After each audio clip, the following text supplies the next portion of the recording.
You actually thought he kept you around for love? Oh, honey, look at you. Freya's voice dropped to a terrifyingly calm whisper, her manicured hand hovering near the wine glass. You were the starter wife, the placeholder. But nobody keeps the packaging once they've opened the gift. Harrison. Jimena's voice broke, her eyes searching her husband's face for a defense that never came. Don't make a scene, Jimena, Harrison muttered, checking his watch. Freya is right. You don't belong in this world. You never did. It was the night of the Sapphire Gala, the most coveted charity event in New York City's social calendar. For Harrison Vaughan, this wasn't just a party. It was a hunting ground. He was a man on the precipice of greatness, or so he told himself in the mirror every morning. His tech firm, Vaughan Dynamics, was bleeding cash, and he needed an angel investor tonight, or by Monday morning, he would be insolvent. Jimena Vaughan stood 3 steps behind him, a shadow in a room full of peacocks. She wore a simple, vintage navy dress that she had mended herself. It was elegant, understated, and completely invisible next to the sequined gowns and diamond chokers of the elite. She clutched a small, worn clutch bag, her knuckles white. "Stop slouching," Harrison hissed, not turning his head, a smile plastered on his face as he waved at a potential client. "And for God's sake, Jimena, try to look like you haven't just come from a funeral. This is business." "I asked if we could stay home, Harrison," Jimena said softly. "It's our anniversary. The 3rd one.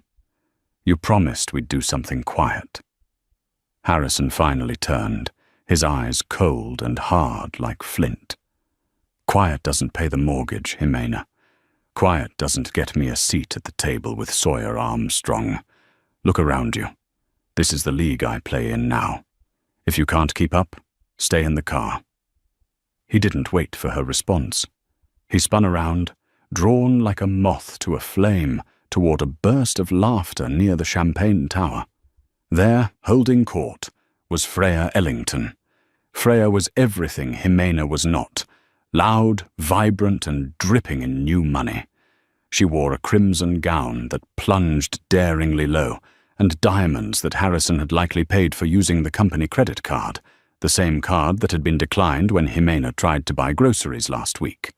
Freya was the daughter of a minor oil tycoon, a social climber with sharp elbows and a sharper tongue. She was Harrison's public relations consultant, a title that fooled absolutely no one, especially not Jimena. Jimena watched them from the periphery. She saw the way Harrison's hand lingered on the small of Freya's back. She saw the intimate whisper, the shared laugh that excluded the rest of the room. It was a slow-motion car crash of a marriage, and Jimena was the only one bleeding. "He looks happy," a voice sneered. Jimena turned to see Mayan Oakley, a gossip vlogger who had parlayed a trust fund into a YouTube channel with 3 million subscribers. Mayan held her phone up, the camera lens acting as a barrier between her and humanity. She was live streaming. "He is working," Jimena said, her voice steady despite the tremor in her hands. "Working?" Mayan laughed, panning the camera to catch Harrison and Freya clinking glasses. "Honey, he's working it all right, just not with you. Word on the street is Vaughan Dynamics is looking for a merger, and Freya is part of the package deal. Honestly, it's painful to watch you hang on. It's like watching a golden retriever wait for a master who moved away." "Excuse me," Jimena murmured, pushing past Mayan. She needed air.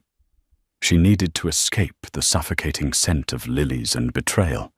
She found a quiet corner near the terrace doors, hidden by a large fern. She took a deep breath, trying to steady her racing heart. She reached into her clutch and touched the cold metal of her phone. There was a draft text message on the screen, addressed to a number she hadn't called in 3 years. "He's not the man I thought he was. I'm ready to come home." She hovered her thumb over the send button. 3 years ago, she had walked away from everything, her legacy, her name, her protection, to marry Harrison. She wanted to be loved for Jimena, not for the billions attached to her surname.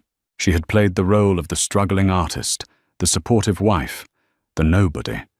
She had given Harrison every opportunity to prove that love was enough. Tonight was the final test, and he was failing spectacularly. The confrontation happened an hour later, and it was orchestrated with the precision of a military strike. Jimena had just returned from the powder room, her eyes slightly red-rimmed. She had spent 10 minutes splashing cold water on her face, telling herself she could survive 2 more hours before they could leave.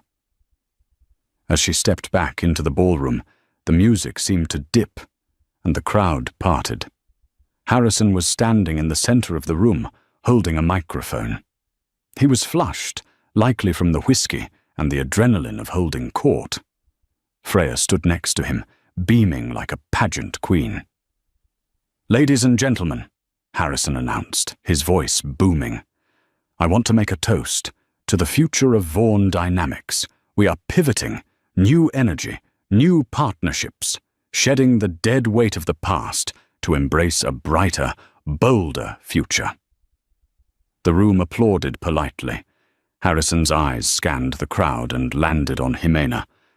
For a second, she thought he might acknowledge her, acknowledge the wife who had typed his business plans until 4 a.m., who had sold her grandmother's ring to fund his first server farm. Instead, his gaze slid past her to Freya. "To partners who understand the vision," he said, raising his glass to the mistress. The humiliation was a physical blow. A hush fell over the immediate circle as Jimena froze. Freya, emboldened by the public snub, decided to twist the knife. She detached herself from Harrison and walked straight toward Jimena, her crimson dress swishing like a matador's cape. Mayan Oakley was right behind her, phone recording, the red Livy light blinking like a warning beacon. "Oh, Jimena," Freya cooed, loud enough for the nearby billionaires to hear. "You look utterly tragic. Is that the same dress you wore to the Christmas party in 2021? I think I see a loose thread." "Leave me alone, Freya," Jimena said, her voice low. "I'm just trying to help," Freya smirked, circling her. "Harrison is too polite to say it. But you're an anchor, sweetie. A rusty, heavy anchor dragging him down. Look at this room. Look at these people. Do you really think you belong here? You're a mouse in a room full of lions. I am his wife," Jimena stated, though the words felt hollow even to her. "Title, not a job description," Freya laughed. "He's filing the papers on Monday, Jimena. Didn't he tell you? He wanted to wait until after the gala, so you wouldn't cause a scene. But I think you deserve to know. We're celebrating his freedom tonight. Not just the company." The world tilted. Jimena looked at Harrison. He was standing 10 feet away, watching. He heard every word. He didn't step forward. He didn't defend her. He just looked annoyed that she was still standing there. "Harrison," Jimena asked, her voice trembling. "Is that true?" Harrison sighed, swirling his scotch. "This isn't the place, Jimena." "Is it true?" she demanded, a single tear escaping. "Yes," Harrison snapped, the veneer of politeness cracking. "God, look at you. You're crying in front of the investors. This is exactly why it doesn't work. You're weak, Jimena. You have no ambition, no drive, no status. I need a power couple dynamic. Freya opens doors. You just stand there." "I loved you when you had nothing," Jimena whispered. "And that's why you'll stay with nothing," Freya interjected, stepping between them. She reached out and patted Jimena's cheek, a gesture of supreme disrespect. "Don't worry. I'm sure Harrison will give you a nice severance package, maybe enough to buy a dress from this decade." The circle of onlookers chuckled. It was a cruel sound, the sound of the pack turning on the wounded. Mayan Oakley was narrating into her phone. "Guys, are you seeing this? The crying wife gets dumped live at the gala. This is brutal. Real Housewives vibes." Jimena stood there, the tears falling freely now. She felt stripped bare, her heart excavated and displayed for amusement. The man she adored had sold her out for a chance to sit at the cool kids' table. "Please," Jimena said, one last plea to the man she married. "Let's just go home and talk." "Go home, Jimena," Harrison said coldly, turning his back on her. "I have guests to entertain. Prescott will call you a cab." Prescott. The name triggered something. Not Harrison's hired driver, but the name of the man who had raised her when her father was too busy building an empire. Jimena looked at Harrison's back. She looked at Freya's triumphant smirk. She looked at the red light on Mayan's phone. Something inside Jimena broke. But it wasn't a collapse. It was the breaking of a dam. The tears stopped. It wasn't a gradual drying up. It was an instant cessation, as if a valve had been shut off. Jimena blinked, clearing her vision. She reached into her clutch, pulled out a silk handkerchief, and dabbed her eyes with a precision that was suddenly devoid of emotion. She straightened her spine. The slouch was gone. Her chin lifted, revealing a neckline that was regal, almost statuesque. The transformation was subtle, but the temperature in the immediate vicinity seemed to drop 10 degrees. Freya, who was already turning away to celebrate her victory, paused. She sensed the shift. The mouse had stopped shivering. Jimena didn't look at Harrison. She looked past him, toward the grand entrance of the ballroom. She pulled out her phone, her movements fluid and authoritative. She didn't text this time. She dialed. "I'm ready," she said into the phone. Her voice was no longer soft. It was the voice of someone who gave orders that changed stock prices. "Bring them in, all of them. And tell Mason I want the acquisition papers ready in 5 minutes." She hung up and dropped the phone back into her clutch. "Who are you calling?" Freya asked, a flicker of uncertainty crossing her face. "Your mother to come pick you up?" Jimena finally looked at Freya.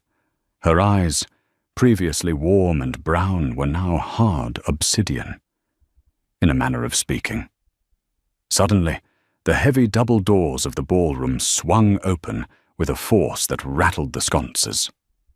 The room went silent. Walking through the doors was not a waiter, nor a late guest. It was a phalanx of 6 men in black suits, wearing earpieces. They moved with the synchronized lethality of Secret Service agents. They parted the crowd, creating a wide lane down the center of the ballroom. Behind them walked a man who made the billionaires in the room look like middle managers. It was Sawyer Armstrong. The room gasped. Sawyer Armstrong was the titan of industry, the man who owned half the city's skyline, a recluse who rarely attended galas unless he was buying the hotel. He was Harrison's idol, the man Harrison had been desperate to meet all night. Harrison's jaw dropped. He straightened his tie, panic and excitement warring in his eyes. "Sawyer Armstrong," he whispered to Freya. "If I can get 5 minutes with him." Harrison stepped forward, blocking the path, extending his hand. "Mr. Armstrong, what an honor. I'm Harrison Vaughan, CEO of Vaughan Dynamics. I'd love to—" Sawyer Armstrong didn't even break stride. He didn't look at Harrison.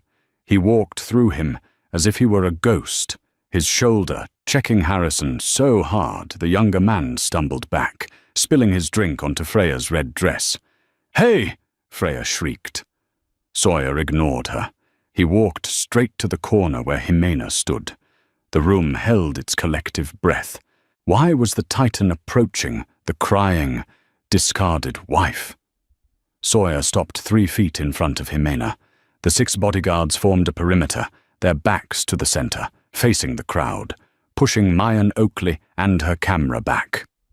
Sawyer Armstrong, the man who never bowed to anyone, slowly lowered his head. It was a bow of deep, deferential respect.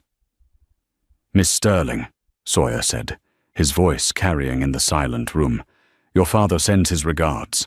The family jet has landed. Mason and the rest of the board are 3 minutes out." Harrison froze. The glass slipped from his fingers and shattered on the marble floor. Sterling. The name hung in the air like a guillotine blade. The Sterlings were not just rich, they were American royalty. They were the kind of wealth that whispered, while Harrison's wealth shouted. They owned shipping lines, tech conglomerates, and, if rumors were true, a good portion of the federal debt.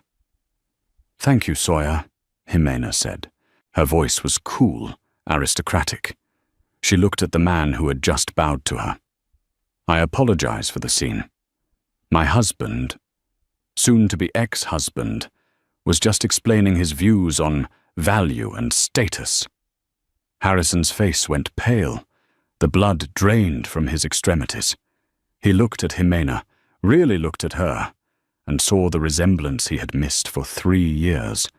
The nose, the jawline. It was the face he had seen in Forbes magazine, usually next to her brother Mason Sterling, the ruthless corporate shark known as the Butcher of Wall Street. "Jimena?" Harrison choked out. "Sterling, but you said your parents were farmers." Jimena turned to him, a small, sad smile playing on her lips. "They are. They own the largest agricultural conglomerate in the Southern Hemisphere, Harrison. I told you they worked the land. I never said they did it with a plow." Freya, sensing the shift in power, tried to salvage the situation. "So what? She has a rich daddy. That doesn't change the fact that she's a frumpy." "I would choose your next words very carefully, Miss Ellington," Sawyer interrupted, turning to face her. His voice was like grinding gravel. "You are speaking to the majority shareholder of the bank that holds the mortgage on your apartment, and the primary investor in the network that airs your little social climbing escapades." Freya's mouth snapped shut. "They're here," Jimena said, looking toward the door. If Sawyer's entrance had been impressive, the next arrival was an invasion. Mason Sterling strode in. He was younger than Sawyer, sharp-featured, wearing a tuxedo that cost more than Harrison's company. He was flanked by legal counsel and a man who looked like he broke kneecaps for a living. Prescott. Mason didn't look at the crowd. He walked straight to Jimena, took her face in his hands, and kissed her forehead. Then he turned his gaze to Harrison. It was a look of pure, unadulterated, predatory malice. "So," Mason said, buttoning his jacket, "this is the little man who made my sister cry." Mayan Oakley's live stream comments were scrolling so fast they were a blur. The viewer count had jumped from 3,000 to 450,000 in 2 minutes. The title of the stream had changed from "Wife Gets Dumped" to "Billionaire IRS Reveal, Karma Instant." Harrison stepped forward, his hands shaking. "Jimena, honey, I didn't know. Why didn't you tell me? We can talk about this.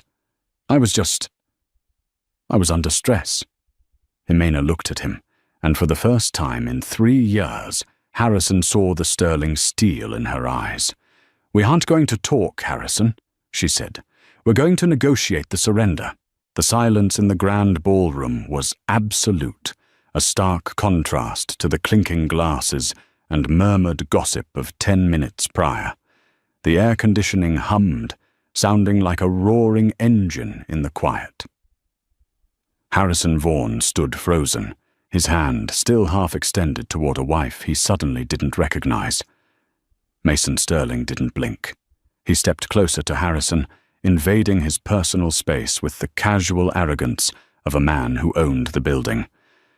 "You mentioned negotiating, Harrison. But generally, negotiations happen between equals. You are not my equal. You are a liability I am about to write off." I don't understand," Harrison stammered, his eyes darting between Jimena and Mason. "Jimena, tell them about us. We're a team. I built Vaughan Dynamics for us. You built it with my money, Jimena said. Her voice was quiet, but it carried the weight of a gavel strike. Harrison laughed nervously, a high-pitched, jagged sound. Your money? Honey, you worked as a barista when we met. You mend your own clothes. Sawyer Armstrong stepped forward, opening a leather portfolio he had retrieved from one of the bodyguards. He pulled out a single, thick document.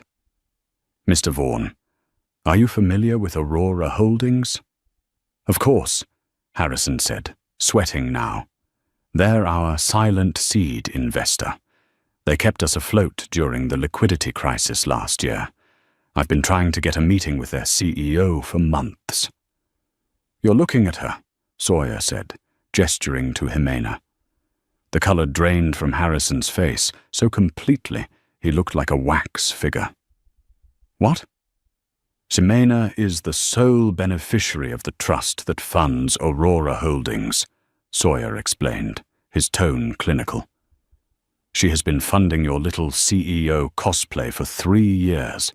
Every time you failed, every time you overspent on marketing, every time you needed a bailout, she signed the check. She didn't want you to know because she wanted you to feel like a man. She wanted you to believe you did it on your own. And how did you repay her? Mason interrupted, his voice dropping to a dangerous growl. You used the company credit card, backed by her capital, to buy that rhinestone collar for your pet poodle over there. Mason pointed a finger at Freya without even looking at her. Freya flinched physically. I didn't know, Harrison whispered. The realization was crushing him. The angel investor he had been desperate to impress tonight wasn't a stranger. It was the wife he had just publicly discarded. Ignorance is not a defense, Harrison, Jimena said. She stepped closer, looking at the man she had loved. I wanted to see if you could build something real. I wanted to see if you had character. But you don't build, Harrison.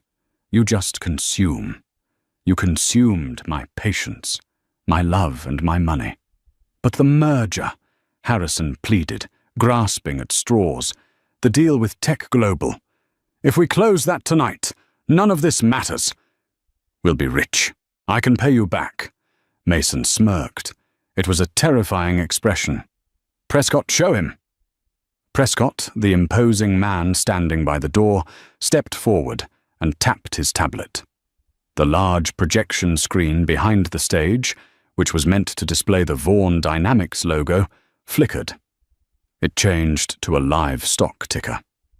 Vaughan Dynamics, VDYN. Suspended. What did you do? Harrison shrieked. I made a phone call, Mason said, checking his nails. We triggered the bad actor clause in the Aurora contract. As of 3 minutes ago, the board has been dissolved. You have been removed as CEO effective immediately for misappropriation of funds and gross misconduct. The assets are frozen. The merger is dead. You can't do that, Freya screamed, stepping forward. He's the founder. You can't just take his company.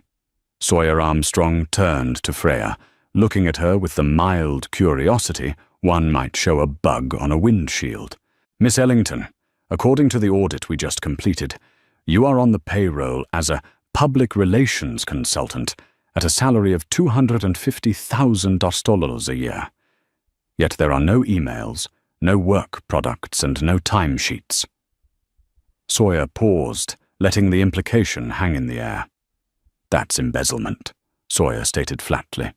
And since the funds stolen were sterling funds, that makes it a federal crime involving interstate commerce.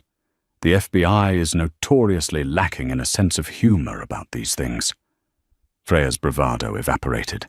She looked at Harrison, then at the exits. Don't worry, Jimena said softly. I won't press charges, Freya. I don't need to put you in jail to beat you. I just need to let the world see you. Jimena gestured to Mayan Oakley, who was still filming, her mouth agape. Keep rolling, Mayan, Jimena said. Get a good shot of the power couple. Harrison fell to his knees. It wasn't a theatrical gesture. His legs simply gave out. He looked up at Jimena, tears streaming down his face. Real tears this time.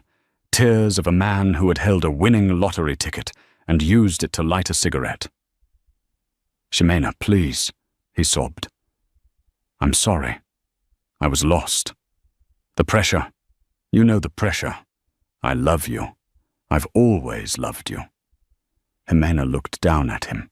There was no hate in her eyes, only a profound, exhausted pity. "You don't love me, Harrison," she said.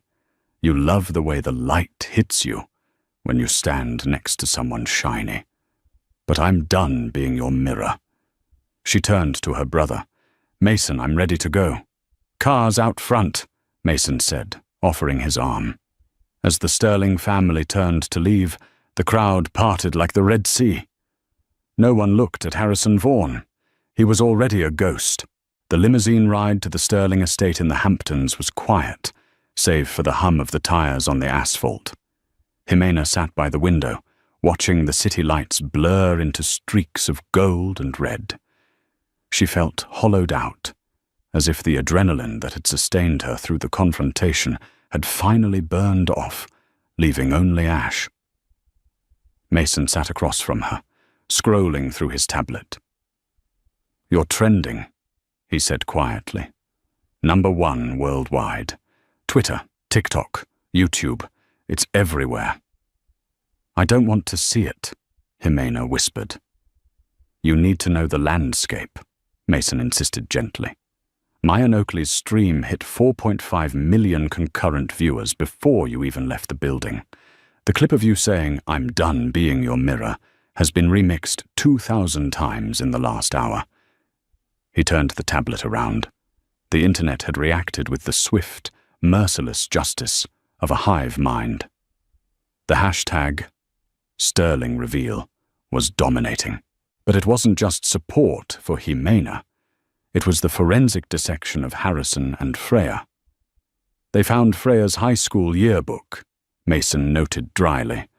"Apparently, her oil tycoon father actually manages a gas station in Tulsa.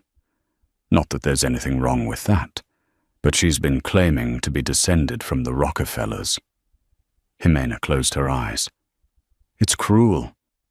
"It's karma," Mason corrected. "They built their lives on perception, Jimena. They lived for the audience. Now the audience is booing. You can't ask for the spotlight and then complain when it reveals your flaws." Back at the Pierre, the situation had deteriorated into chaos. Harrison sat on the edge of the stage, a glass of warm whiskey in his hand. The room was empty now, save for the cleaning staff sweeping up the confetti from the celebration that never happened. The investors had fled the moment Sawyer Armstrong mentioned audit. Freya was pacing frantically, clutching her phone. "They cancelled my brand deals," she shrieked, staring at her screen. "Lux Skin just emailed me. They're dropping me for conduct unbecoming. Harrison, do something. Fix this." Harrison looked up, his eyes dead. "Fix it? I don't even have a ride home, Freya. The company car was leased in Aurora's name. Prescott took the keys." "You're useless," Freya spat. "I wasted 2 years on you. You told me you were the next Elon Musk."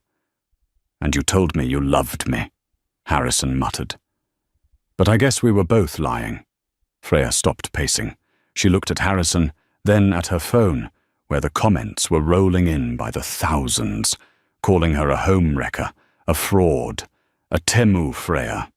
She needed a pivot. She needed a new narrative. She raised her phone, switched the camera to selfie mode, and hit record. "Hey guys," she said, her voice instantly shifting to a tearful, victimized wobble. I wanted to come on here and speak my truth. I was manipulated. Harrison told me his marriage was over. He told me she was abusive. I didn't know she was a Sterling. I'm a victim here too." Harrison watched her, a bitter laugh bubbling up in his chest. Even now she was hustling. "It won't work," Harrison said. Freya ignored him, continuing her performance for the unseen millions. Suddenly, Harrison's phone buzzed. It was a notification from his bank. Alert. Joint checking account ending in 4490 has been frozen by court order. Alert. Personal savings account ending in 8821 has been frozen by court order. Alert. Credit card ending in 1102 has been declined. He was broke. Not just cash poor broke, but can't buy a sandwich broke. And Monday morning, the SEC investigators would be waiting. He looked at the empty ballroom. The grandeur of the sapphire gala felt like a fever dream. He had held the world in his palm, and he had dropped it to chase a shiny object. 2 days later, the Sterling estate in the Hamptons was a fortress. News helicopters circled overhead, their rotors thumping rhythmically against the glass walls of the solarium. Jimena sat in the library, wrapped in a cashmere blanket. She hadn't slept. The vindication the internet was celebrating didn't feel like victory to her. It felt like mourning. She hadn't just lost a husband. She had lost the version of herself she had tried so hard to build. Jimena the artist. Jimena the independent woman. Now she was just the Sterling heiress again. "He's at the gate," Prescott announced, standing in the doorway. "He says he has papers for you to sign." "Let him in," Jimena said, not looking up from her book. "Mason advises against it," Prescott warned. "He says let the lawyers handle it." "I need to look him in the eye, Prescott. One last time, without the cameras." 10 minutes later, Harrison walked into the library. He looked wrecked. He was wearing the same suit from the gala, now rumpled and stained. He hadn't shaved. The swagger was gone, replaced by a jittery, desperate energy. He stopped at the edge of the rug, as if afraid to dirty it. "Nice place," he croaked. "You never told me you grew up in a castle." "It's a house, Harrison," Jimena said. "Sit down." He sat on the edge of a leather wing-back chair. "I brought the divorce papers. I signed them. I'm not asking for anything. No alimony, no settlement. I want the audits to stop." "Please, Jimena. The FBI was at my apartment this morning.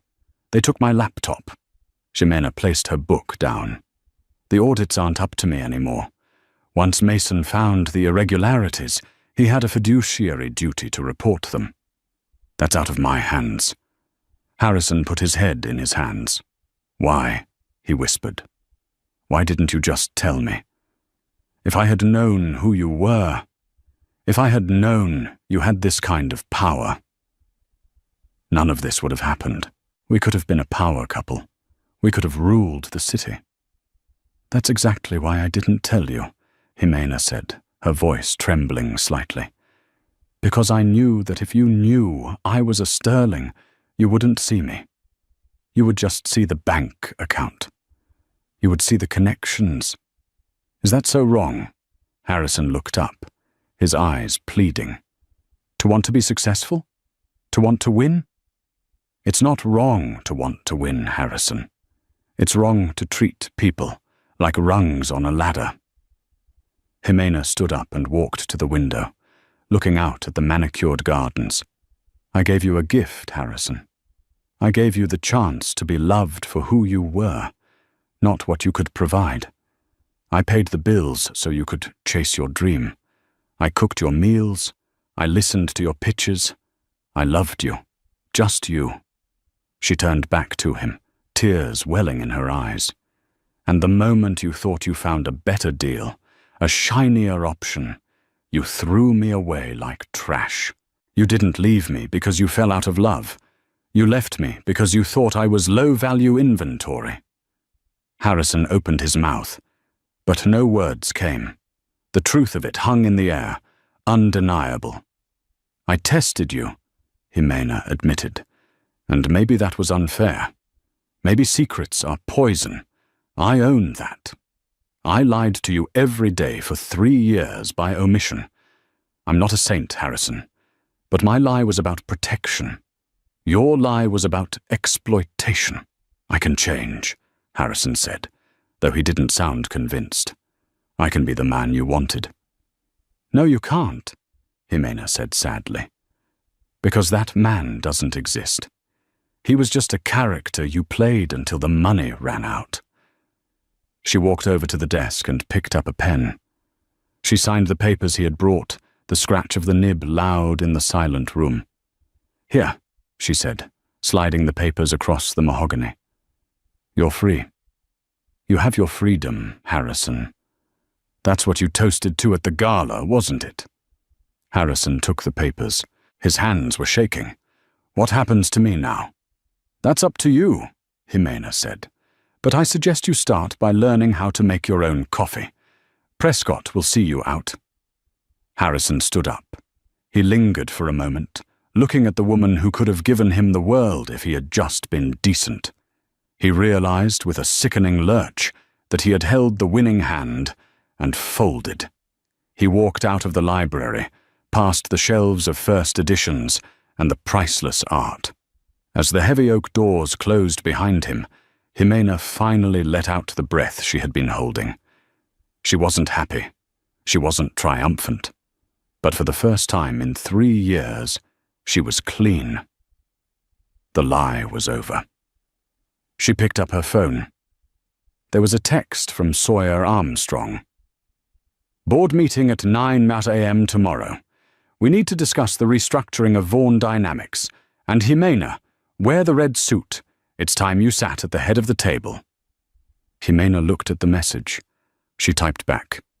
I'll be there. She wasn't the crying wife anymore. She was Jimena Sterling, and she had a company to run. 6 months had passed since the Sapphire Gala, but for Harrison Vaughan, time had become a viscous, suffocating loop of mediocrity. The fall from the penthouse to the pavement hadn't been a tragic, romantic plummet. It was a slow, grinding erosion of dignity. He now lived in a 4th-floor walk-up in Queens, situated directly above a 24-hour laundromat.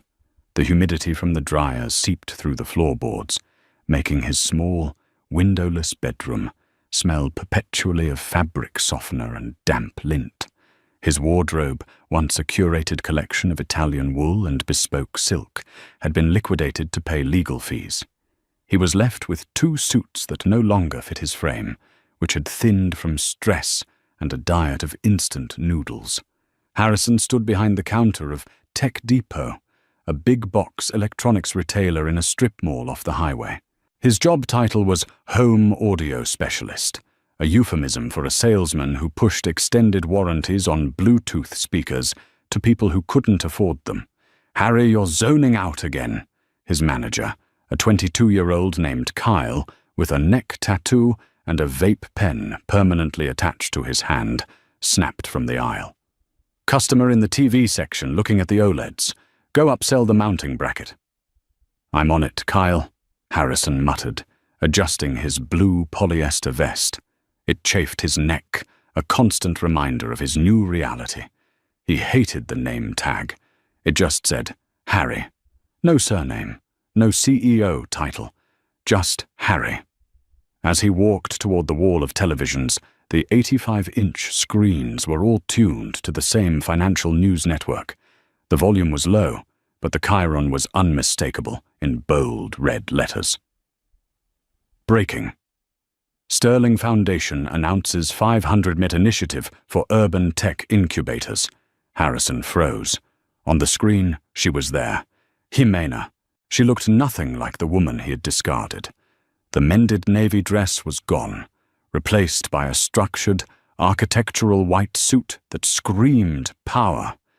Her hair was pulled back in a sleek, severe bun that highlighted her high cheekbones. She stood at a podium, flanked by Mason Sterling and the governor of New York. She wasn't just attending the event. She was the event. "She's something else, isn't she?" Harrison jumped. The customer he was supposed to help was standing beside him, also watching the screen. It was a man Harrison recognized, a former junior analyst from Vaughan Dynamics named Gregory. "Greg," Harrison said. his voice cracking. He instinctively tried to hide his name tag. "It's Gregory now," the man said, turning to look at Harrison. There was no malice in his eyes, only a sharp, pitying recognition. "I work for Sterling Vaughan now. Well, just Sterling Tech since the rebrand. Jimena kept most of the staff on. She actually implemented a profit-sharing model. I bought a house last month." Harrison felt a wave of nausea. That's great, Gregory. I'm happy for you." "Yeah," Gregory said, turning back to the TV. "We all thought she was just the quiet wife, you know? The one who made the coffee. Turns out, she was the engine. We were just too busy looking at you to notice." Gregory picked up a box of headphones from the shelf. "I don't need the help, Harry. I'll just check myself out. Good luck." He walked away, leaving Harrison standing in the harsh fluorescent light, bathed in the blue glow of his ex-wife's triumph. Across the city, in a dimly lit dive bar in the Lower East Side, Freya Ellington was experiencing a different kind of hell. She sat in a sticky leather booth, nursing a watered-down gin and tonic. Her phone, once a portal to adoration, was now a weapon she couldn't put down. She scrolled through her notifications with a manic intensity. Her brand was dead. The hashtag #TemuFreya had followed her like a digital scarlet letter. Every attempt she made to pivot, fitness influencer, villain-era podcaster, lifestyle coach, was met with a barrage of comments reminding her of the Sapphire Gala. "Hey," the bartender grunted, wiping down the table with a grey rag.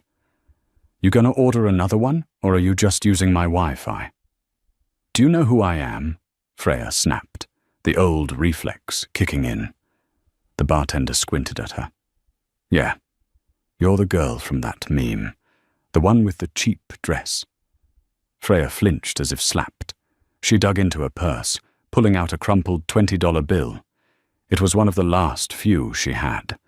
Her father's oil empire had been exposed as a modest chain of gas stations, which were currently being audited thanks to the scrutiny she had brought upon the family. Her apartment in Manhattan was gone. She was subletting a room in Jersey City with 2 roommates who hated her. She had tried to write a tell-all book, The Billionaire's Shadow, hoping for a 6-figure advance.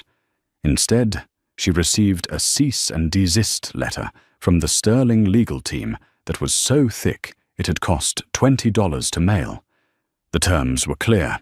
If she mentioned the Sterling name in print, video, or audio for the next 10 years, she would be sued into oblivion. Her phone buzzed. A notification from Mayan Oakley's YouTube channel popped up. New video. The aftermath of the gala. Where is the mistress now? Exposing the fake life. Freya watched the thumbnail, a paparazzi shot of her carrying groceries in sweatpants, looking haggard. She felt a surge of bitter bile. She had gambled everything on Harrison Vaughan. She had thought he was her ticket to the high table. Instead, he was just a waiter who had snuck in the back door, and when he was kicked out, he took her with him. "I should have known," she whispered to the empty glass. "Real money doesn't have to shout." The morning of the New York Stock Exchange. Bell ringing was crisp, the air biting with the promise of winter. Wall Street was transformed into a fortress of security, black SUVs lining the cobblestones like armored beetles. Jimena stood on the balcony overlooking the trading floor, the wooden gavel heavy in her hand. Below her, hundreds of traders paused their frantic shouting to look up. 3 years ago, she had been invisible to these people, a shadow trailing behind a loud husband. Now, she was the market mover. "Nervous?" Mason asked, adjusting his silk tie beside her. "No," Jimena said, surprising herself. She looked down at her hands. They weren't shaking. "I feel prepared." "You should," Mason grinned, checking his phone. "Sterling Tech stock is up 14% in pre-market trading, just because you're the one ringing the bell. The market loves a redemption arc, Jimena. But more than that, they love competence, and you've shown them plenty of that. Sawyer Armstrong stood a few feet behind them, ever the sentinel. He gave a rare, curt nod. "It's time, Miss Sterling." Jimena stepped forward. She didn't look at the cameras. She looked at the digital clock counting down. When it hit 9:30 a.m., she brought the gavel down. The sound was deafening, a clangor of commerce and power that reverberated through the hall. The floor erupted in cheers. Jimena smiled, not the shy, apologetic smile of the past, but a smile that reached her eyes. Later that afternoon, seeking a moment of normalcy, Jimena decided to walk a few blocks to her favorite coffee shop near Trinity Church. Prescott shadowed her from a discreet distance, his eyes scanning the crowd for threats. The city felt different now that she owned her space in it. The buildings didn't loom over her. They stood as peers. She checked her phone.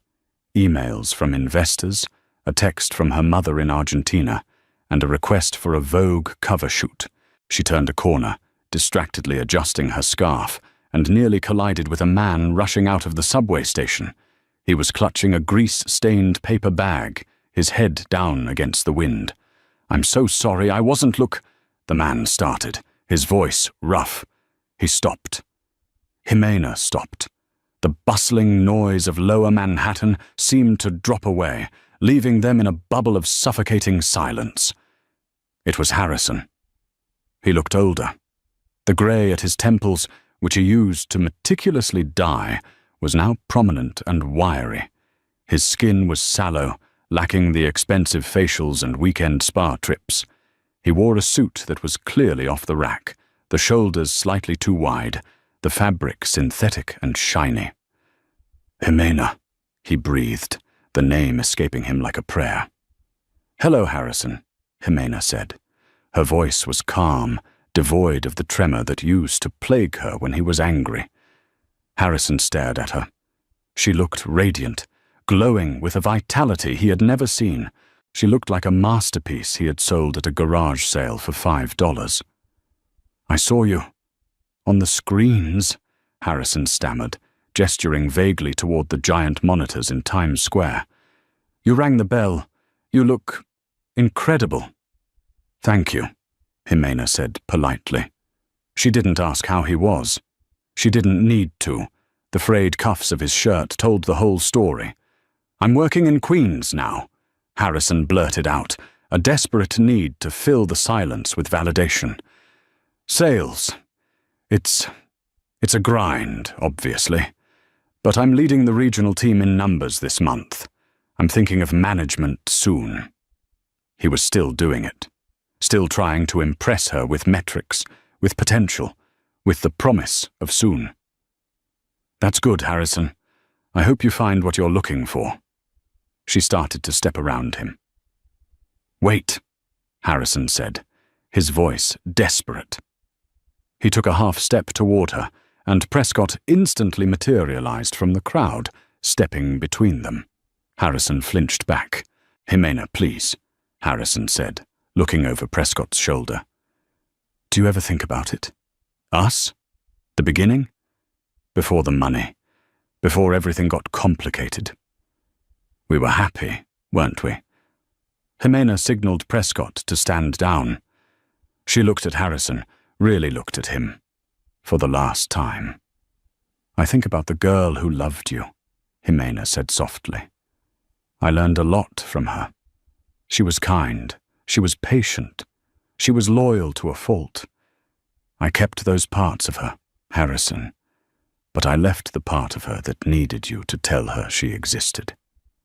"I could have been better," Harrison whispered, tears welling in his eyes. "If you had just given me another chance. If you had told me." "You had 3 years to be better," Jimena said. "You didn't want to be better.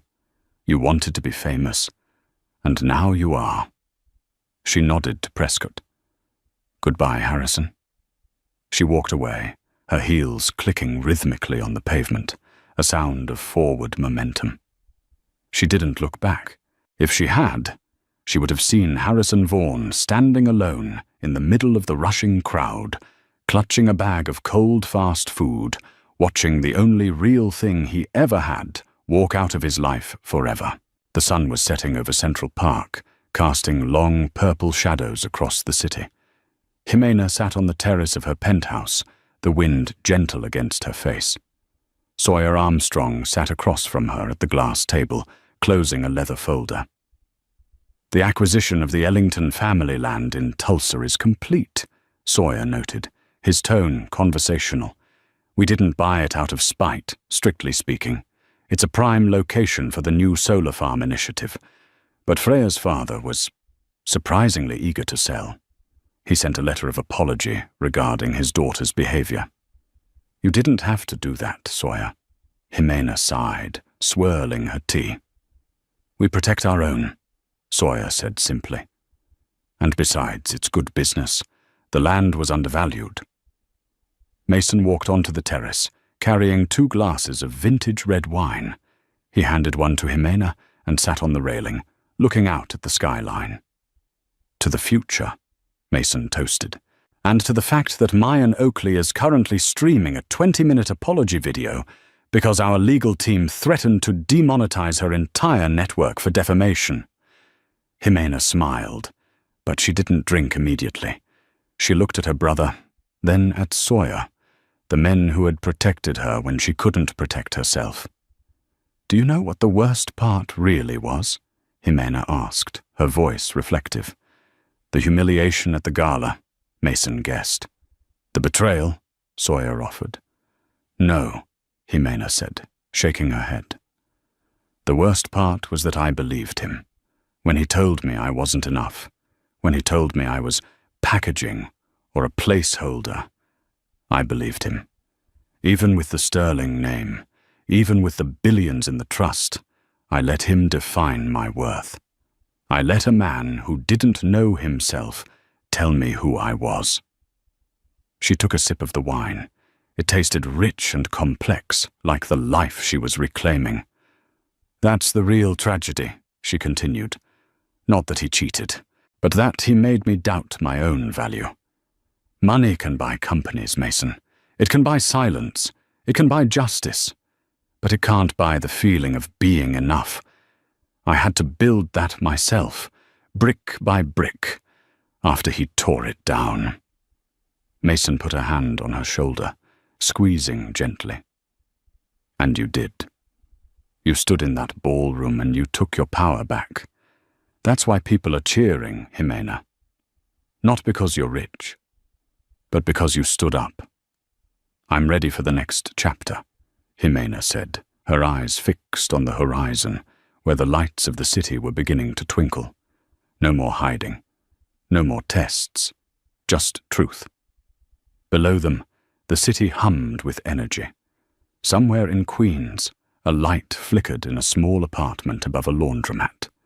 Somewhere in a dive bar, a woman argued over a tab. But up here, in the clear, cold air, Jimena Sterling finally breathed free. The story of Jimena and Harrison isn't just a high-stakes drama about a billionaire heiress and a cheating husband. It's a mirror held up to the transactional nature of modern relationships. Harrison Vaughan viewed love as a marketplace. He tried to trade up, thinking he was acquiring a better asset in Freya, only to realize too late that he had discarded a priceless original for a cheap forgery. Jimena's journey reminds us of a critical lesson. Your worth is intrinsic, not external.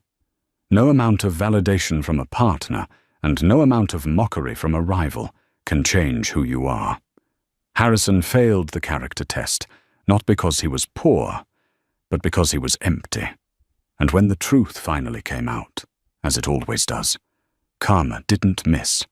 If you enjoyed this story of justice, heartbreak, and ultimate redemption, please hit that like button. It really helps the channel grow. What do you think? Was Jimena right to hide her identity, or should she have told him sooner? Let me know your thoughts in the comments below. And don't forget to subscribe and turn on notifications so you never miss a story. Remember, the truth always reveals itself, usually when you least expect it. Thanks for watching.